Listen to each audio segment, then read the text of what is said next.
Bonsoir à tous, j'espère que vous allez bien. Bienvenue dans ce live nutritionnel, un live axé sur la gestion des excès pendant les fêtes.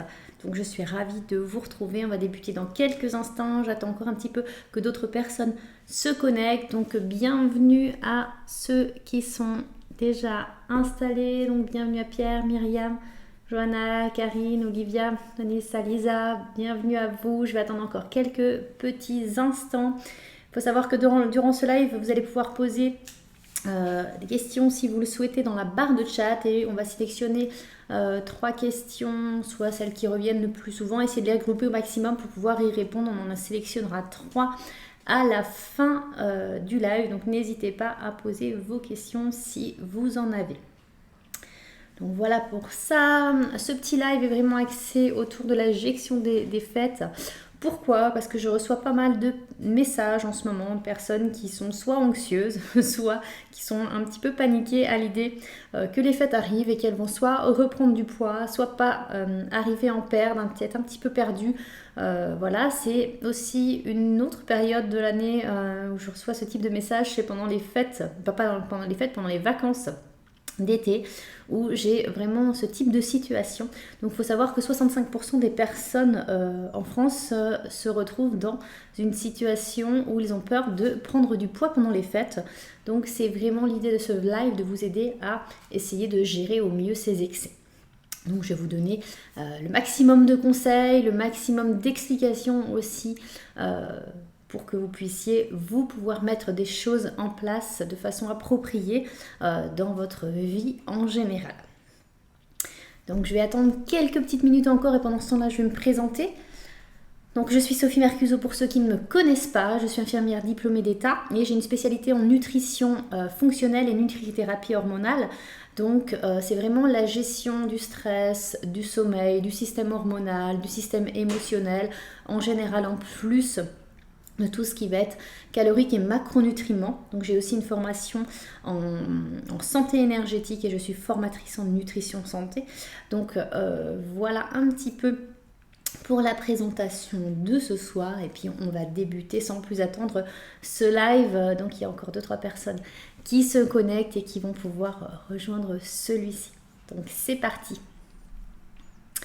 Donc il faut savoir aussi que je travaille avec une salle de sport et que on s'aperçoit vraiment qu'il y a 3 situations les plus courantes. 3 situations qu'on retrouve dans cette période, notamment un petit peu une fuite des salles de sport, soit un arrêt des abonnements, soit pas de nouveaux abonnements ou autres, mais vraiment durant cette période de fête, et c'est un peu pareil l'été, c'est un peu une période creuse où les gens se disent de toute façon, perdu pour perdu, je vais faire des excès, donc j'arrête le sport, machin, parce que parfois, il y a la famille qui arrive, on va dans la famille, c'est une période où c'est un peu plus speed parce qu'on peut coupler travail plus la gestion de toutes les festivités, etc. Mais il faut savoir que 70%, même un petit peu plus de 70% des personnes se retrouvent dans la situation numéro 1 et forcément, ça a un impact sur le poids, sur la santé en général, sur la vitalité, etc. 25% se retrouvent à faire des excès mais à continuer le sport, donc c'est quand même pas la majorité. Et du coup, seulement un tout petit peu moins de 5% arrivent à gérer sport et excès, donc faire une gestion des excès en minimisant au maximum les dégâts et à faire du sport. Donc pour la plupart des personnes, surtout celles qui se retrouvent dans la situation 1, il va y avoir un retard de la reprise. Donc on voit que les gens ont du mal à se remettre, à reprendre leur abonnement, à relancer ou à revenir à la salle, ou à revenir dans les suivis aussi nutritionnels, ou à reprendre les petits conseils que je leur ai donnés, etc. Et la reprise va être aussi beaucoup plus difficile, parce que forcément, quand on a été dans cette situation numéro 1, tout ce qu'on a pu mettre en place, quand on revient, on a l'impression que tout est beaucoup plus dur, que tout est vraiment une montagne. Donc c'est pour ça que moins on se retrouve ici, plus ça va être facile de se retrouver dans une reprise la plus proche de nos habitudes. Donc bien sûr, la nutrition, ça fait partie du plaisir, de la convivialité. Donc rassurez-vous, je ne vais pas vous dire de festoyer avec ce type de menu que vous avez sur la droite. On sait très bien qu'il va y avoir des choses riches, des choses goûteuses, du sucre, du gras, de l'alcool, des choses vraiment que vous aimez. Et c'est aussi des moments de partage et de convivialité qui font qu'on aime ces repas plaisir, ces repas riches. Donc rassurez-vous, si je vous disais qu'il fallait suivre ça, alors bien sûr je n'aurais rien inventé, hein, c'est clair et net, mais ça ne serait pas du tout adapté à la période. Donc rassurez-vous, vous n'allez pas vous retrouver dans cette situation. Il va simplement apprendre à pouvoir festoyer de ce type, mais entre-temps, savoir qu'est-ce que je peux faire pour limiter au maximum les dégâts. Donc en France, il faut savoir qu'en moyenne, on prend entre 1 et 2 kilos par an. Et ces kilos s'accumulent particulièrement à 2 périodes. Il y a l'été, pendant les vacances, et il y a la période des fêtes de Noël. Sauf que l'été, ça s'étend de 15 jours à 3 semaines pour la plupart des personnes. Et les fêtes de Noël, ça s'étend sur à peu près 7 jours.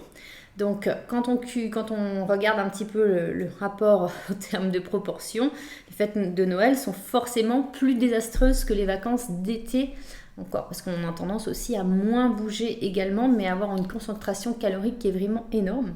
Il faut savoir que les kilos accumulés pendant cette période-là, que ce soit les vacances d'été ou pendant les fêtes, généralement on en repère seulement 50%, voire à peine 50% dans les 10 jours.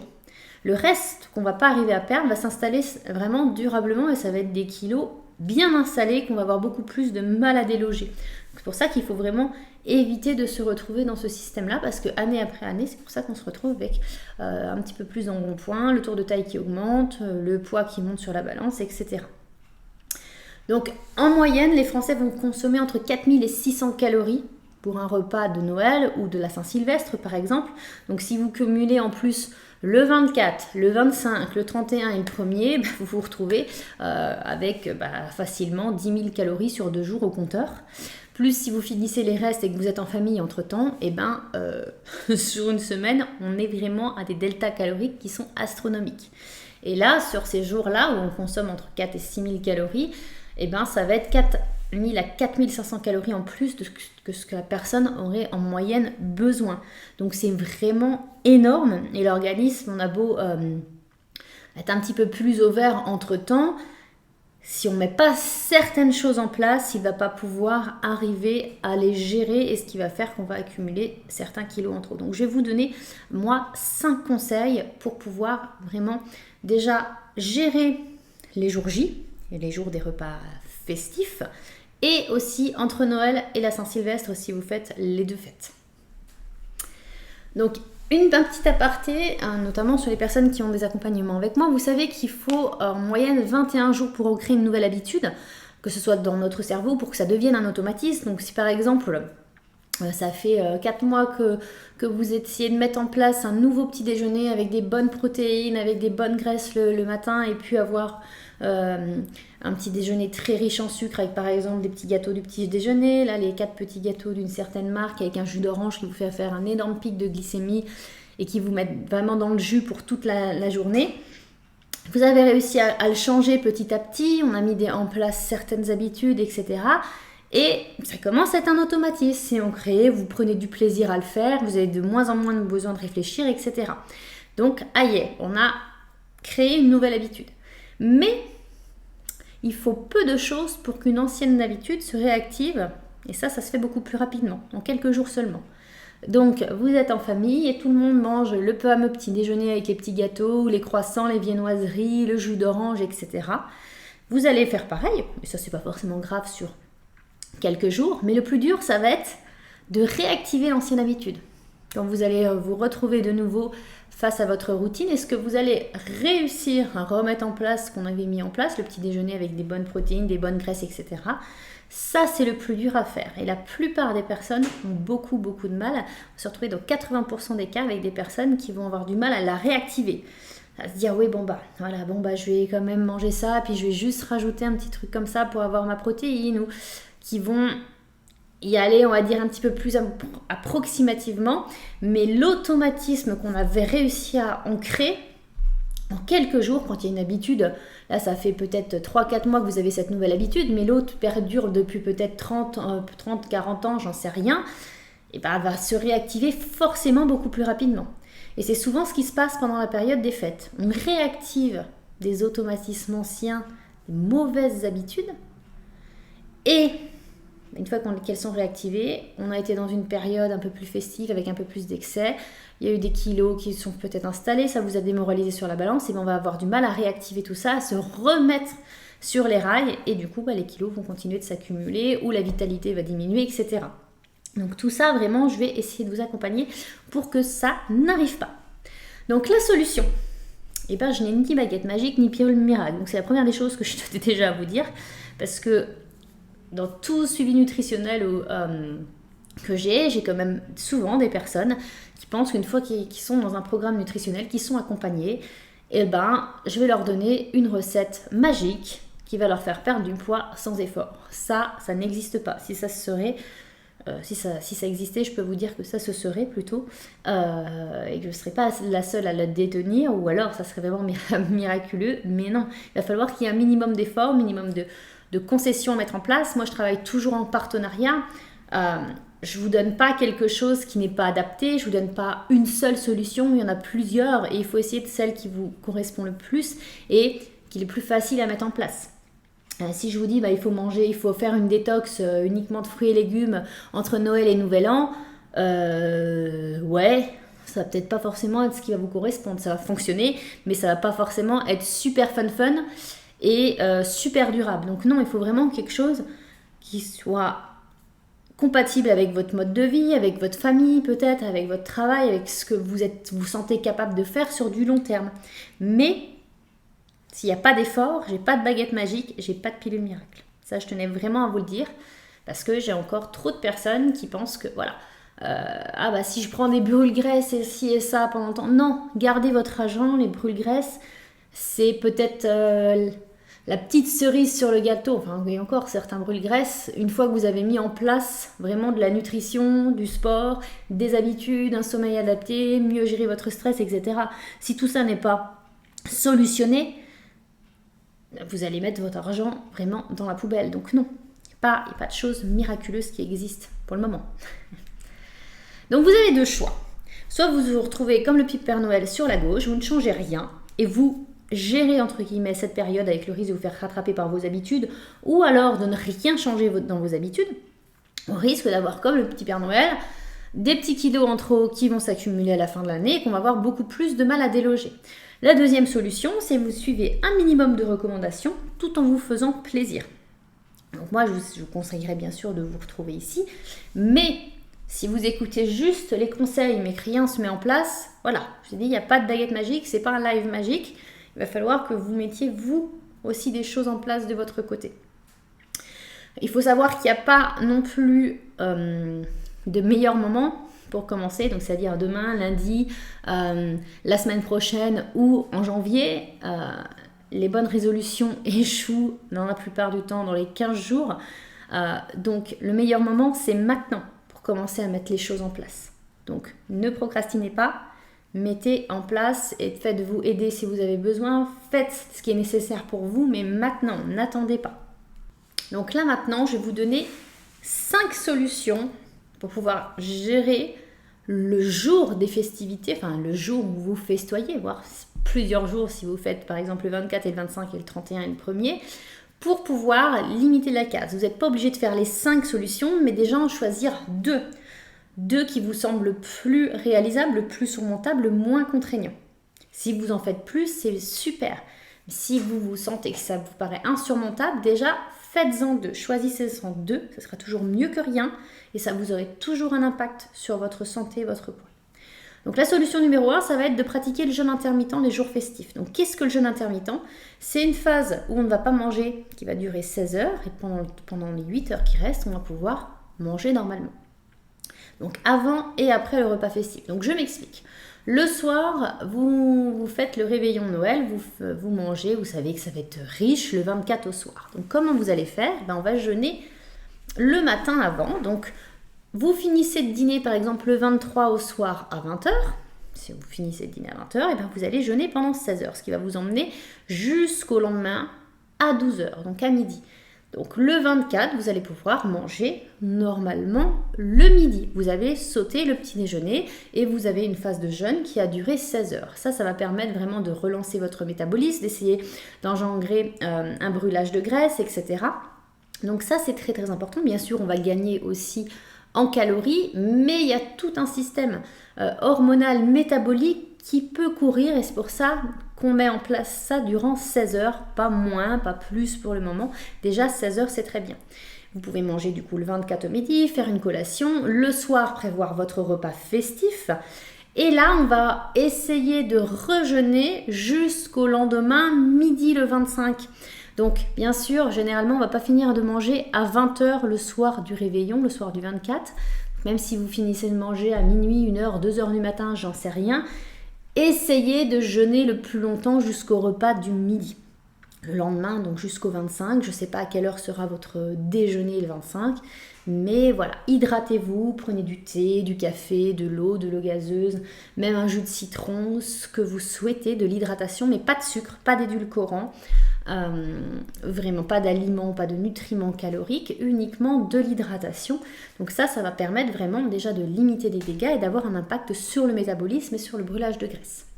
Donc ça, vous pouvez le faire du coup.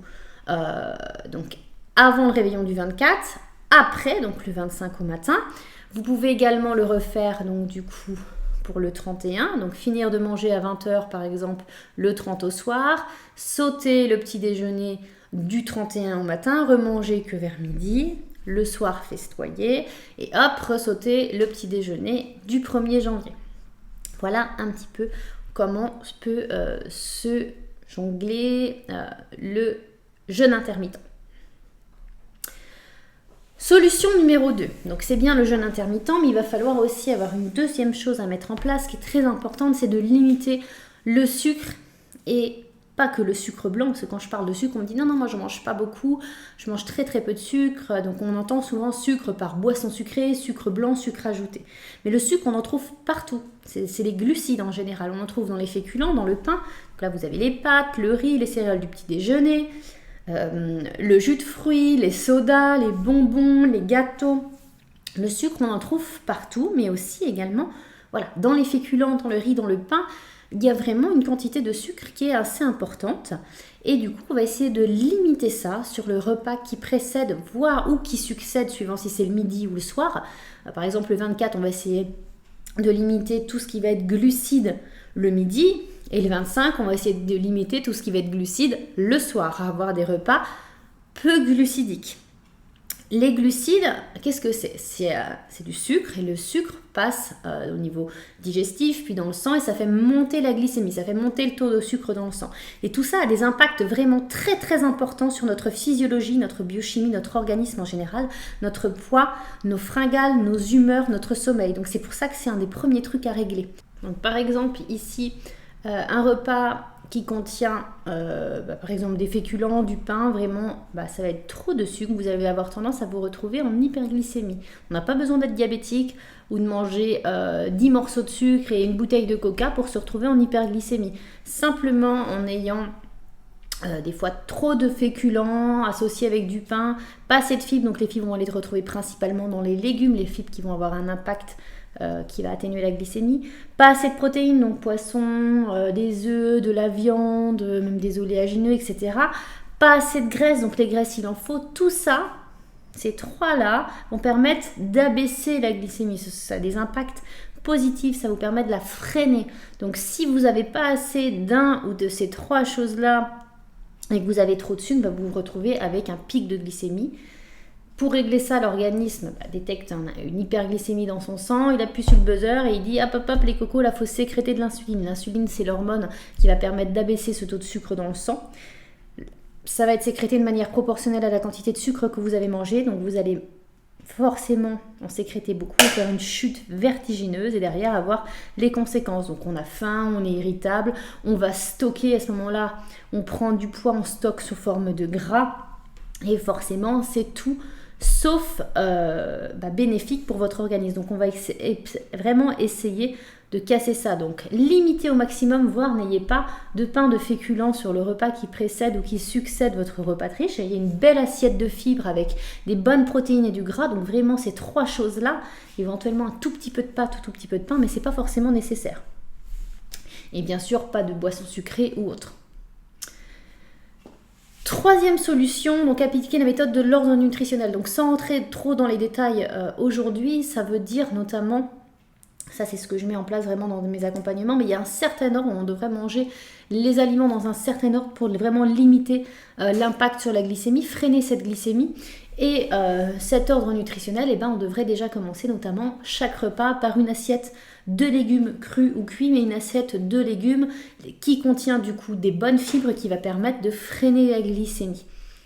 Donc là, ça a été illustré notamment par Glucose Godness, si vous connaissez. Donc elle fait des très belles illustrations qui illustrent notamment toute la biochimie liée à la glycémie.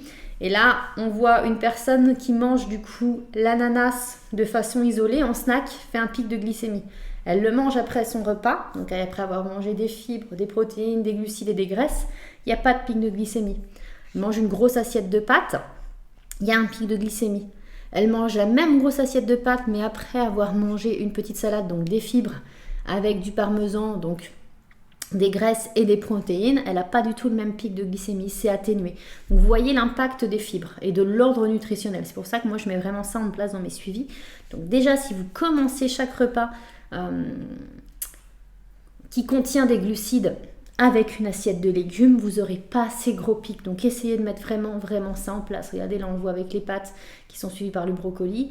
Dans le sens inverse, il n'y a pas cette montagne de glycémie. Elle est beaucoup plus plate. Là pareil, de l'edamame qui contient des bonnes protéines. Avec des sushis, on n'a pas un pic de glycémie avec la même quantité de sushis sans edamame.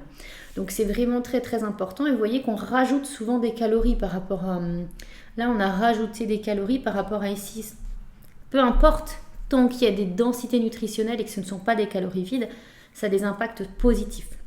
Donc voilà pour ça. Si c'est encore un petit peu flou, n'hésitez pas à voir aller voir les zooms que je fais là-dessus sur les macronutriments, protéines, glucides, lipides, les effets du sucre dans l'organisme, etc.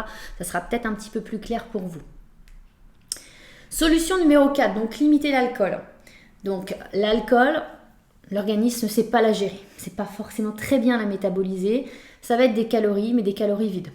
Que l'organisme va faire tout ce qu'il peut pour éliminer le plus vite possible, parce que quand il perçoit de l'alcoolémie, un taux d'alcool dans son sang, l'organisme se dit il faut que j'arrive à l'éliminer. Donc ça, il va mettre en place un système, beaucoup de réactions chimiques à l'intérieur pour pouvoir essayer de l'éliminer au plus vite. Et ça va fatiguer le foie. Et pendant qu'il est en train de faire ça, il ne va pas être en train de digérer ou essayer de brûler les graisses. Il va être plutôt en train de stocker même l'excédent que vous avez mangé en plus de l'alcool. Donc c'est vraiment tout sauf bénéfique, donc essayez de le limiter au maximum. Et il y a une étude qui avait été faite notamment, alors c'était une étude au Danemark dans Journal of Obesity qui avait comparé des repas avec des hommes. Il y avait un panel qui avait un repas avec de l'eau et l'autre avec du vin ou de la bière, et ceux qui avaient le vin ou la bière avaient tendance à consommer davantage de calories que l'autre panel. Parce que l'alcool a tendance à aussi ouvrir l'appétit, à vous faire consommer davantage de calories. Donc essayez de le limiter au maximum, déjà pour la prise de poids, ça c'est clair et net, mais pour aussi protéger votre système digestif métabolique et votre foie qui va aussi en prendre un coup déjà avec l'excès de calories. La cinquième des solutions, des astuces que je vous conseillerais, ça serait de bouger au moins 20 à 30 minutes le jour J. Donc même si vous cumulez, du coup les 2 jours. Mais c'est pas simplement aller promener le chien au bout de la rue et revenir. C'est 20 à 30 minutes de sport ou de marche active. Là, vous mangez, regardez, une belle part de gâteau, vous avez un super beau pic. Derrière, vous faites un petit jogging. Et il n'y a pas le même pic. Là, vous stockez pas. Le Pokéball que tout le monde pense super diète, vachement healthy, etc. mais qui vous provoque aucun pic. Moi, je suis pas forcément pour tous les Pokéballs. Il faut vraiment voir de quoi ils sont constitués. Bref, là vous avez un pic, vous faites une belle marche active, juste après, vous n'avez pas de pic. Donc là, on voit vraiment le sport est illustré de manière très pragmatique. On voit très bien que le sport a un impact sur la glycémie et du coup sur le stockage de graisse.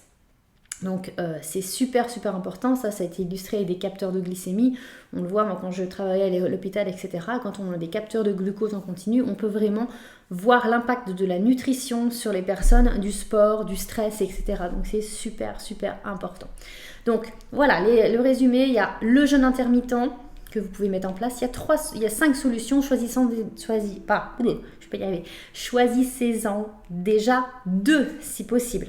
Soit le jeûne intermittent de minimum 16 heures, soit limiter ou supprimer le sucre, tout ce qui va être féculent, le repas qui précède ou qui succède le repas festif. Donc ça veut dire qu'il y a quand même vous pouvez quand même avoir par exemple des légumes et un fruit en dessert. C'est pas qu'il n'y a pas du tout de sucre et que vous allez avoir la glycémie dans les chaussettes et qu'on est dans un cétogène. On limite les aliments qui sont très glucidiques. Essayez d'avoir une entrée de légumes crus ou cuits à chaque repas, donc vraiment appliquer la méthode de l'ordre nutritionnel. Pour ceux qui sont un peu plus avancés, qui ont des accompagnements ou qui ont assisté à plusieurs de mes lives ou conférences, vous allez peut-être être un peu plus avancé et connaître tout l'ordre nutritionnel, mais déjà mettre le premier pilier des fibres, c'est déjà super.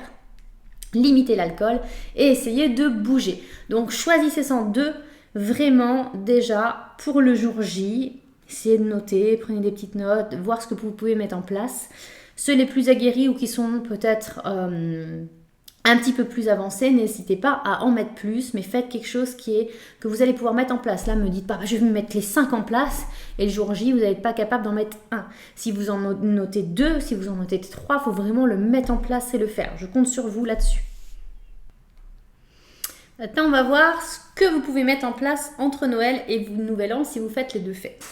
Donc ça va être reprendre un petit peu les mêmes idées, mais voilà, que ça soit réalisable, durable pendant toute cette semaine et que ça limite surtout les dégâts. Donc si vous mettez en place, pareil, l'ordre nutritionnel, mangez des légumes à chaque entrée, à tous les repas. Donc le midi et le soir, vous commencez par une petite salade verte, des petits bâtonnets de carottes avec du houmous, une petite salade de concombre. Ça, c'est des crudités, mais vous pouvez très très bien avoir une poêlée de légumes qui vous fait plaisir, avec un petit peu de beurre, un petit peu d'huile d'olive, ce que vous aimez, un petit peu de crème, des protéines, du fromage dedans. C'est pas l'idée d'avoir que des légumes vapeur. Il nous faut des bonnes fibres et on peut associer ça avec soit des graisses, soit des lipides, soit des protéines. Pardon. Si c'est encore un peu flou pour vous, tout ça, les macronutriments, n'hésitez pas à aller voir les zooms que j'ai déjà créés, soit sur YouTube, soit sur ma page internet. Donc vraiment, c'est très très important pour votre glycémie et le reste des repas. Faites comme vous avez l'habitude de faire, mais commencez vos déjeuners et vos dîners par ça. Deuxième solution, ça va être de prendre un petit déjeuner riche en protéines. Là, on a un porridge avec un coulis de fruits, on a un pic. Le porridge, pourtant, on pense que c'est rassasiant, c'est super, etc. Mais on a tendance à avoir une trop grosse quantité de glucides ici. Vous pouvez toujours faire votre porridge si vous aimez, mais rajoutez peut-être un petit peu de beurre de cacahuète ou ne serait-ce qu'un œuf. Regardez, on n'a pas du tout la même glycémie. Si vous êtes adepte des smoothies ou des jus, eh ben, je peux vous garantir que vous faites des pics de glycémie régulièrement. C'est vraiment des bombes à glucides. Donc rajoutez un peu de protéines, un peu de graisse dedans, par exemple avec l'avocat, la poudre de protéines ou autre. Et là, vous allez vraiment atténuer, aplatir votre courbe.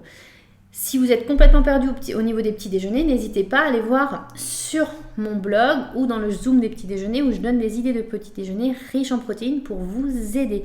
C'est très très important de ne pas avoir trop de sucre au petit déjeuner, sinon vous faites tout de suite les montagnes russes dès le matin et c'est galère pour toute la journée. Si c'est trop difficile pour vous pour le moment, prenez déjà la solution numéro 1 et choisissez entre la solution numéro 3 et la solution numéro 4 que je vais vous présenter après. Donc, bien s'hydrater, on parle trop peu d'eau.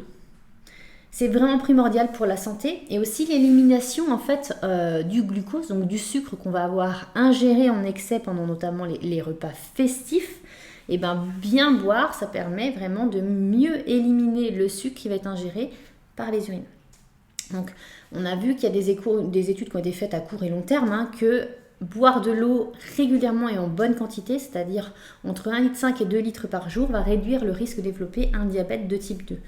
Donc on a bien parlé d'eau, pas d'eau aromatisée avec des édulcorants dedans ou de soda ou autre, c'est de l'eau. Solution numéro 4, donc je reprends aussi des tips du jour J, essayez de bouger 20-30 minutes.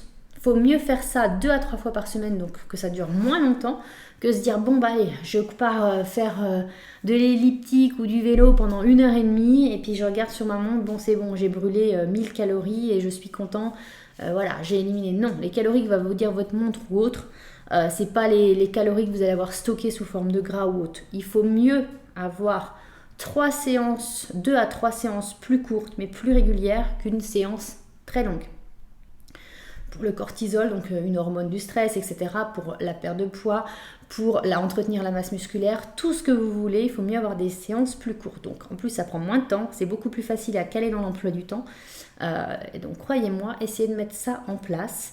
Si c'est tout nouveau pour vous, que vous n'êtes pas du tout sportif, eh ben, essayez déjà 1 à 2 fois dans la semaine d'aller faire une marche active, je dis bien marche active, pendant au moins 20 minutes.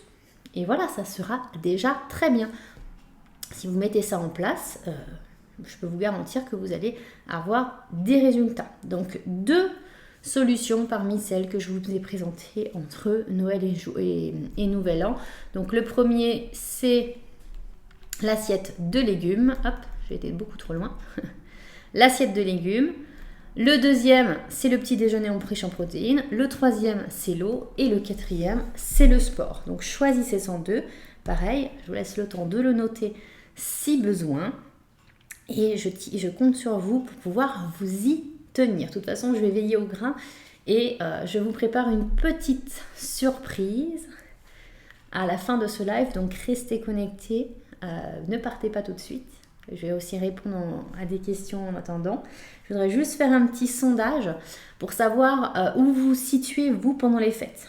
Donc les dernières années, l'année dernière, vous étiez plutôt dans la situation 1, la situation 2 ou la situation 3, donc pendant les fêtes et après les fêtes, A, B ou C. Je vous laisse 30 secondes pour pouvoir répondre, que je puisse du coup faire un petit sondage là-dessus. Je vois déjà qu'il y a pas mal de 1 qui ressort. Un B, un A, un B. Oui, une majorité. C'est entre un B et un A. Il y a quand même des... Et puis il y a aussi des sportifs. Ok, bon, top. Donc pour la plupart d'entre vous, vous avez quand même tendance à arrêter le sport et à faire des excès pendant les fêtes, à avoir soit une reprise difficile, soit être un petit peu aller traîner de la patte pour reprendre derrière. Donc écoutez, je vais essayer de vous aider au mieux à gérer ça, donc avec la petite surprise que je vous propose. En attendant, je vais regarder les questions qu'on a pu sélectionner. Donc en prendre... Ouais, d'accord. Ok, sur le jeûne intermittent, ouais, pas mal de questions sur le jeûne intermittent. Ok, donc une qui ressort pas mal. Est-ce que l'on peut du coup continuer le jeûne intermittent plus longtemps entre les fêtes et Nouvel An, et est-ce qu'il y a des contre-indications? Alors, je ne vous conseillerais pas de continuer le jeûne intermittent entre Noël et Nouvel An, mais ça peut descendre des solutions. Si vous avez déjà mis en place du jeûne intermittent, que vous aviez eu des résultats, que ça fonctionnait pour vous, que vous aviez déjà eu peut-être un suivi ou un accompagnement là-dessus, et que ça a fonctionné, vous pouvez le mettre en place, sans problème, et si ça vous convient. Sauf pour... donc ça, c'est la première situation. Les personnes qui n'en ont jamais fait, cantonnez-vous déjà à ce que je vous ai dit. 16 heures de jeûne avant et après les fêtes, avant le repas festif. Et après, reprenez, essayez de mettre en place plutôt les petits conseils que je vous ai donnés entre les fêtes. Parce que si vous ne savez pas manger, que votre alimentation n'est pas forcément adaptée à votre masse maigre, à votre glycémie, tout ça n'est pas très bien cadré, il se peut que vous continuez le jeûne intermittent, mais que ce soit plutôt délétère pour vous. Que vous vous retrouvez à l'heure du déjeuner avec une dalle pas permis et que vous ne savez pas quoi manger, ou vous ne mangez pas adapté, en ayant trop de sucre d'un coup, etc. Et que ça soit plutôt contre-productif. Moi j'aime bien quand je donne un conseil que ça soit adapté et que ça puisse fonctionner, que ça ne vous mette pas dans le jus. Donc pour les personnes aguerries et qui ont déjà pratiqué, que ça leur convient, pourquoi pas. Les personnes qui ne l'ont jamais fait, moi je vous le déconseillerais. Et je vous conseillerais plutôt de vous faire accompagner pour pouvoir le mettre en place, parce que ça ne fonctionne pas chez tout le monde. Il y a des personnes chez qui c'est contre-indiqué et du coup on y vient.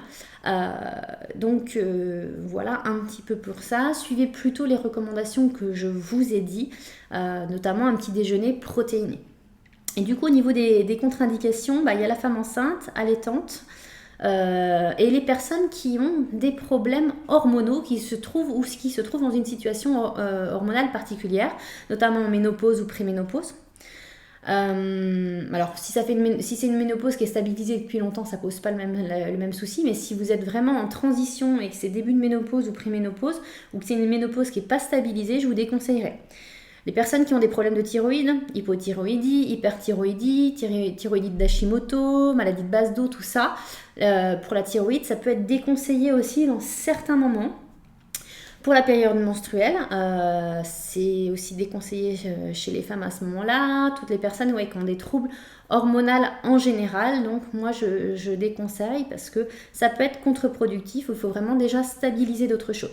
Et aussi les personnes qui ont un diabète, que ce soit de type 1 ou de type 2 ou diabète gestationnel. De toute façon, sur la femme enceinte, c'est contre-indiqué. Mais vraiment, voilà, sur une longue période, voici le type de personne. Si c'est juste autour des fêtes, il n'y a pas réellement de contre-indication. Même une femme enceinte, une femme en préménopause ou autre, sauter un petit déjeuner va pas avoir d'impact sur votre métabolisme, sur votre journée en général. C'est vraiment sur le long terme. Donc voilà pour les contre-indications sur du jeûne intermittent de longue durée. Voilà pour cette question. La deuxième, je vais prendre celle-ci, oui, qui regroupe ça, j'ai souvent ce type de questions. Comment limiter les effets des excès de l'alcool Comment limiter les effets de l'excès de l'alcool Alors là, il n'y a pas de baguette magique. C'est exactement comme je vous ai dit tout à l'heure. Malheureusement, je ne peux pas vous donner de solution miraculeuse quand on a fait un excès d'alcool. Le lendemain, c'est suivant l'excès que vous avez fait, vous allez avoir les dommages collatéraux, plus ou moins mal à la tête, plus ou moins qu'on appelle la gueule de bois. Donc il faudrait limiter au maximum 2 à 3 verres. Après, au-delà, c'est vous qui gérez en fonction de comment vous tolérez, mais il y aura forcément des impacts négatifs sur votre métabolisme, sur le stockage de graisse et sur votre système hépatique, le foie, qui va lui être surchargé déjà par les excès et en plus par l'alcool. Il n'y a pas de baguette magique. C'est en termes de conséquences, c'est ce que vous aurez bu, choisi de boire ou autre. Voilà, donc il faudra essayer de mettre en place le plus possible les autres conseils que je vous ai donnés, mais il n'y a pas de solution d'antidote, on va dire, pour contrebalancer les effets de l'excès de l'alcool. On m'avait déjà dit gober un œuf avant ou ci ou ça. Non, il n'y a rien qui fonctionne. Une fois que l'alcool est dans le sang, l'organisme a besoin de l'éliminer le plus vite possible et son élimination se fait par de nombreuses transformations chimiques, notamment au niveau du foie et tout ça. Ça fatigue le foie et en retard la combustion des graisses et du métabolisme en général. Donc voilà pour ça. Désolée, vous allez être déçus, mais voilà, j'ai pas de solution pour ça. Et vous voyez, on va prendre celle-ci. Donc, doit-on limiter plus nos calories, enfin se mettre à la diète le jour J, limiter le nombre de calories et manger très diète le jour J? Alors non. Il faut mieux respecter l'ordre nutritionnel et avoir donc beaucoup de fibres, donc beaucoup de légumes, des protéines, des graisses, des repas avec de la densité nutritionnelle, des repas vraiment qui vous calent, plutôt que vous retrouver à 200 calories entre le jeûne intermittent, le repas du midi, sauter la collation et vous retrouver affamé le soir et sauter sur tous les petits fours parce que vous allez avoir la glycémie complètement dans les chaussettes, donc ça c'est absolument pas conseillé. Mangez normalement, mais peu de sucre. Mais mangez des bonnes graisses, mangez des bonnes protéines, faites une collation. Il faut que vous ayez des calories dans la journée. C'est pas parce que vous allez être en dette de calories sur la journée que vous allez quasiment rien manger, ou même il y en a qui vont me dire moi je vais continuer le jeûne plus longtemps. Ça c'est non plus. Vous allez vous retrouver le soir à avoir trop faim. Donc ne faites pas non plus n'importe quoi. Le jeûne intermittent 16 heures, après on mange normalement, surtout si vous mangez des légumes, peu de glucides, des bonnes protéines et du gras, ça va bien se passer. Vous faites une collation et vous allez moins sauter sur tout ce qui bouge le soir. Vous allez certainement moins manger que la personne qui a mangé ses 200 calories sur la journée et qui s'est affamée pour essayer de grappiller toutes les calories qu'elle pouvait accumuler le soir. Donc ne faites pas ça, mangez normalement et mettez en place le maximum de conseils que j'ai pu vous dire, les conseils qui vous sont les plus appropriés et les plus réalisables. Donc voilà, j'espère avoir répondu à certaines autres personnes. Je vais vous dévoiler la surprise sans plus attendre et vous libérer. Donc je tenais à vous faire un petit cadeau pour les festivités et vous offrir du coup accès à mon calendrier nutritionnel. Donc ce calendrier, c'est des conseils sur 31 jours. Donc vraiment sur toute la période des fêtes pour ne pas prendre du poids. Donc vous allez recevoir un conseil par jour, il va y avoir des recettes, des astuces, etc. Et pour le recevoir, il faut s'abonner à mon compte Instagram qui est sophie.mercuso. Donc voilà, si vous voulez avoir ce type de conseils, donc c'est vraiment des conseils que je donne dans mes accompagnements, dans mes suivis et qui vont vous permettre vraiment de pouvoir gérer cette période au mieux. Donc j'espère vous retrouver sur mon compte Insta et que vous soyez bien sûr nombreux et que je puisse vous aider au maximum. Donc voilà pour ce petit live. En attendant, j'espère que vous allez bien prendre soin de vous et puis préparer ces festivités comme il se doit. Je vous remercie pour votre attention et pour avoir été nombreux. Et puis n'hésitez pas, je reste disponible un petit peu dans la barre de chat après pour d'autres questions. Et sinon, pour les autres, je vous dis à bientôt. Bye bye!